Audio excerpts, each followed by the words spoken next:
is changing towards the public sector. What's the problem? The problem is automatic sequestration.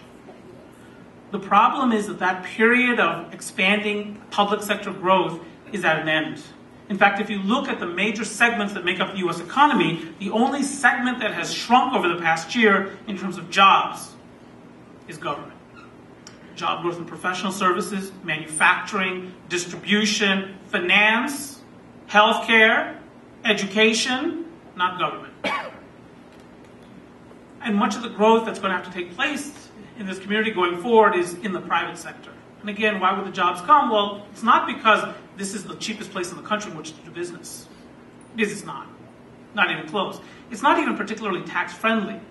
The Tax Foundation ranks Maryland the 41st business tax-friendly state in the country. And just to put that in a context, there's only 50 states.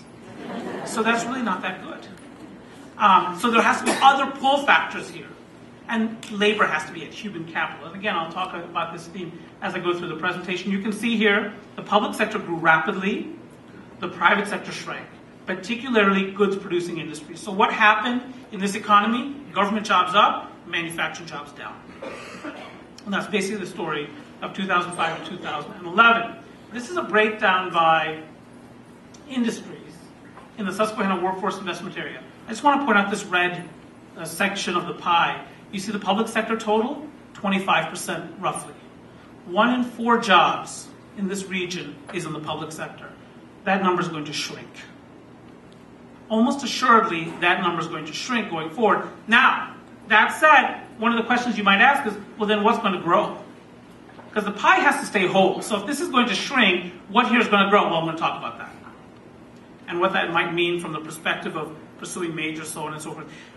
You know, one of the things that's really changed since I was growing up is young people have to be more focused earlier on.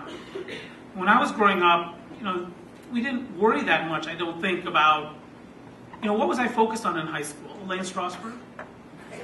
Pretty much, exclusively.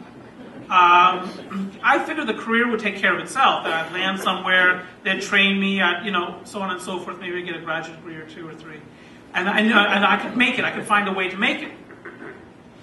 But you don't have the luxury. Because when I was growing up, we were not competing with 1.3 billion Chinese the way we are today. Or according to its most recent census, 1.21 billion Indians, of which 225 million are between the ages of 10 and 19, and will therefore over the next decade join the global labor force, and you will be competing with them. And they are really good in math. Now the Chinese population is growing, but not particularly rapidly, because the Chinese have had a policy of 1 child per family in urban areas, and they have implemented that policy with fidelity. But the Indians have no restriction on reproduction. The Indians who gave us the Kama Sutra, and judging from their demographic data, it's a big game of Twister out there, because an ungodly proportion of the Indian population is between the ages of 5 and 25. And as I say, many of them between the ages of 10 and 19. And that's one of the reasons that earlier focus is more important. Many years ago, I taught at Towson University. And you know what the #1 major when I was teaching at Towson University was for sophomores? Undeclared. That's no longer good enough. Early focus. And the beautiful thing about it is, early focus almost guarantees you, and proper focus, appropriate focus, occupationally, guarantees you basically meaningful employment. For the last 3 years, the highest wage occupation for graduates, college graduates, recent college graduates, entering the labor force, the best paying occupation 3 years running is petroleum engineer. There's a shortage of demand for petroleum engineers. I just spoke to a group at the Colorado School of Mines, M-I-N-E-S, not mines. There's really not much prospect for them. But I went to this Colorado School of Mines, M-I-N-E-S. And those kids, by their junior year, have gobs of job offers. They have to make their choice. And the choice is really about what corporation do I want to align myself with, and what region of the country do I want to live in, basically. They have their choice. Early focus, appropriate focus. I'm not saying that everyone needs to go into mining or petroleum. What I'm saying is that there are some occupational categories that are creating a ton of jobs. And if you focus on those categories, you'll find work. You know, this notion that the American dream is dead is totally nonsense. What I notice is the American dream is alive and well But some people take great advantage of that, and some people not much at all. And the goal, of course, is to take full advantage of that. So which of these segments will grow? I'll talk about that as I go through the presentation. This is employment change by industry in the Susquehanna workforce investment area. So again, this is government. You've seen this number before.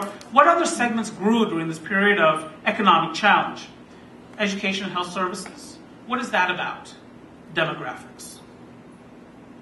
It is often said that demographics is destiny. Why is educational services growing? Now, I just want to be clear. When I say educational services, I'm talking about private education.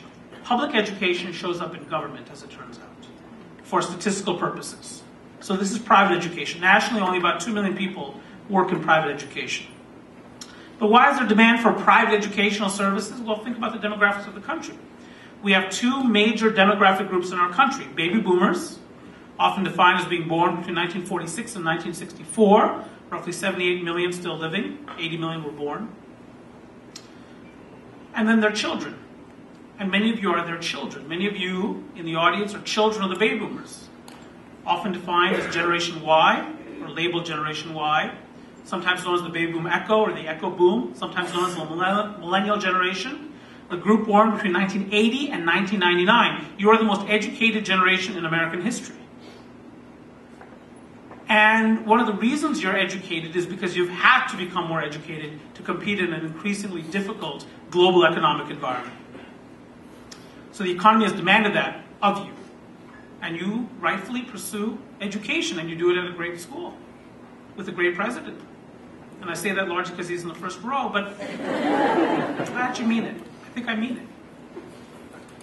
This is a well-run institution, known by its peers as a very well-run institution.